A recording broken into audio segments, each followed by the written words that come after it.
जो मेरे साथ रहेंगे वो कहेंगे हम गुरु हैं। हम कहेंगे भाई हम गुरु है नहीं, हम तो चेले हैं, हम तो सेवक। बहुत अंतर, इसे होशियार हो, किसी के धर्म को दुरुपयोग मत करो।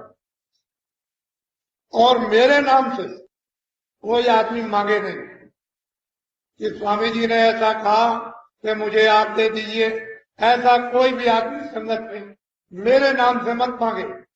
और जब मैं कहूंगा कि भाई इस सेवा के लिए तुम लोग सेवा करो तो अगर आप मेरे नाम से दोगे तो मुझसे पूछ लो, मैं तो मिलता नहीं, तुमको क्या शर्म है?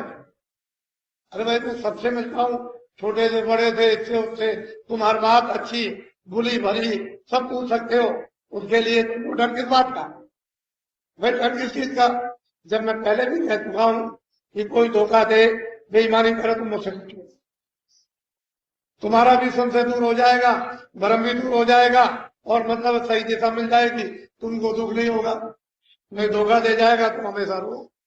इस संगत में धोखा हो गया और गुरु महाराज ने संभाल ली थी, गलती करोगे तुम, और मतलब यह है कि फिर तुम ही गिर जाओ, अपराध लगाओगे, तो ऐसा काम नहीं। हाँ, अगर कोई अपनी जिम्मेदारी पर मांगता है कि मुझे घर में या किसी काम के लिए चाहिए, तो कौन मना करता है? दीजिए मेरे नाम से कर लो, मुझे दीजिए मेरे नाम से कर लो, मुझे कलंकित मत करो। आप अपना दो, अपना लो, कि भाई मैं लेता हूं, मैं तुमको दूंगा।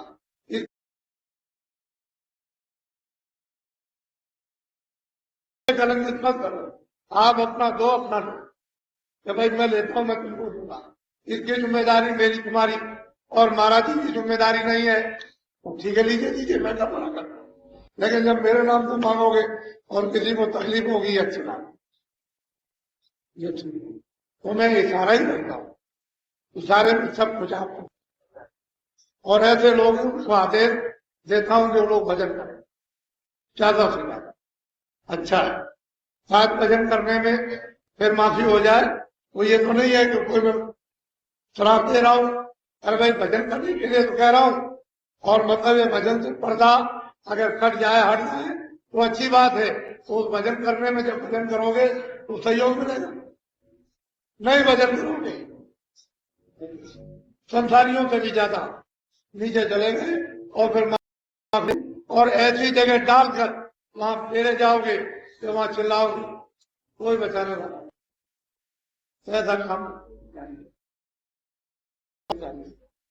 मेरे तब है जब मैं आपको तो अपना मानता हूं, आप मुझे कहते हो मेरे, तो मैं स्वीकार करता हूं कि आप मेरे नहीं, आप मेरे। अरे भाई स्त्री और पति यही तो कहता है कि तुम मेरी हो, मैं तुम्हारा। महात्मा और क्या कहते हैं, भाई मैं तुम्हारा हूं, तुम मेरे हो, मैं तुम्हारी सेवा करूं, मैं तुमको देखू, तुम हमको देखो, सीधी बात, मोटी सी। अरे भाई वो तुमको देख रहे हैं, उनको तुम देखो, अरत परत से, यानी मतलब लक्ष्य में और भाई अगम की सूझ, तुम एक दूसरे को देखोगे, इसी में किसी एकदम से उत्पन्न हो जाएगी, और फिर कुछ ना कुछ प्राप्त हो, उसकी तरफ से कोई तुम्हारी तरफ से काम है। इन सत्संगों के वचनों को बहुत अच्छी तरह से आपने देखा होगा कि तिवारी जी मेरे साथ रहते हैं, तो मैंने उनको आदेश दे दिया कि तुम घर पर रहकर के भजन करो। अब ये संगत में घूमना बंद, अब बैठ करके एक जगह भजन करो, तुम्हारा मकसद विकृत हो गया, और अब भजन करो तो अच्छा रहेगा। तुम्हें भी अपनी आत्मा का कल्याण जरूर है, और आपको कुछ करने की, मैं आपकी तरफ देखूं, मेरी तरफ देख, मेरे साथ 10 आदमी रहेंगे, 20 आदमी रहेंगे, तो मेरा स्थान तो जानते नहीं। मैं तो आपका सेवक हूं। जब मैं आपका सेवक हूं और मैं सबसे छोटा हूं, वो कहेंगे नहीं मैं सबसे बड़ा हूं। मैं कहूंगा मैं गुरु नहीं, वो कहेंगे मैं गुरु। ये बताइए कि जमीन आसमान का कितना अंतर हो जाएगा उन साथियों में जो मेरे साथ रहेंगे। वो कहेंगे हम गुरु हैं, हम कहेंगे भाई हम गुरु है नहीं, हम तो चेले, हम तो सेवक। बहुत अंतर जमीन आसमान। और उसी लक्ष्य से काम करता हूं कि जैसे सेवक करता हूं। कभी भी वो अपने में भी कभी यह आभास नहीं हो सकता, न मैंने कभी इस पर ध्यान दिया कि गुरु सबका वही मिल जाएगा जरूर, मान लीजिए खूब खाइए और पीछे से फिर हमसे मत कहिएगा और संयम से खाइए। अच्छा, कल से एक वक्त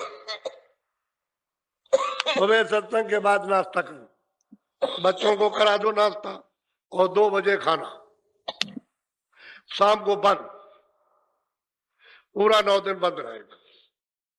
एक वक्त नाश्ता करो और दोपहर में मतलब ये 2 बजे खाना खाओ और शाम के वक्त में आपकी जो चाय दूध की या चाय की वो पी सकते हो आप, और बीच में नहीं। ये जो खाते हैं ना बगर बगर बगर बगर, वो तुम्हारे लिए नहीं थी। जहाँ चाहा वही उड़ाने लगे और जैसा चाहा। एक वक्त एक आहारी, एक वक्त में 9 दिन का आहार कर लो, ये मतलब ये है। वो कहते नहीं कि वो नवरात्र कर लो, व्रत रह जाओ, तो आपने व्रत नहीं रखा, व्रत नहीं कराया गया। आप सुबह नाश्ता करो और दिन में खूब खाओ, 1 रोटी और ज्यादा खा लो, लेकिन शाम को मतलब चाय दूध या चाय एक।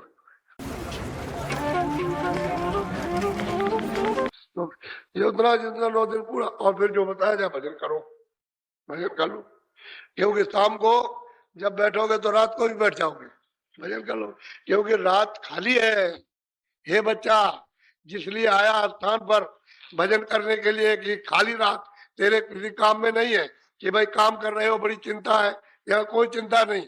यहाँ तो मैदान में मतलब आए हो और यहाँ कोई काम नहीं है, कोई जो बाल बच्चे साथ में ले आए हो तो मतलब ये है कि, लेकिन वहां तो बड़े काम करते, बड़ी चिंता रहती है, बड़ी परेशानियां रहती है, तो भजन कर ले, ये काम कर, असली दौलत को प्राप्त कर। तो ये शारीरिक काम भी लाभ और मतलब ये अंदर का अपनी जीवात्मा के लिए भी दोनों काम करो, अच्छा रहेगा।